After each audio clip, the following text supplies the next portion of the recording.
ভারতীয় ক্রিকেটের অন্যতম স্তম্ভ বিরাট কোহলি এখন ফেলে আসা সময়ের ছায়া। অস্ট্রেলিয়ার বিপক্ষে সিরিজের পারফরম্যান্স এবং সাম্প্রতিক বছরগুলোর ব্যাটিং গড় দেখে অনেকেই বলছেন তার টেস্ট ক্যারিয়ার ওভার। বিশ্বজয়ী প্রাক্তন অলরাউন্ডার ইরফান পাঠান মনে করেন কোহলি এখন জাতীয় দলে থাকার যোগ্যতা হারিয়েছেন। স্টার স্পোর্টসে তিনি বলেন, সুপারস্টার সংস্কৃতি বন্ধ হওয়া উচিত। বিরাটের মতো একজন ব্যাটসম্যান দীর্ঘদিন ঘরোয়া ক্রিকেট খেলেননি। তার পারফরমেন্স গত 5 বছরের টেস্টে সন্তোষজনক নয়। একজন সিনিয়র খেলোয়াড়ের কি এই পরিসংখ্যান নিয়ে দলে থাকার অধিকার আছে? ইরফান আরও বলেন, কোহলির ব্যাটিং গড় গত 5 বছরে মাত্র 30।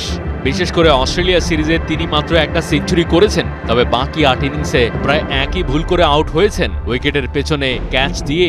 এটা ইঙ্গিত করে নিজের ভুল শোধরানোর ক্ষেত্রে কোহলি যথেষ্ট মনোযোগী নন।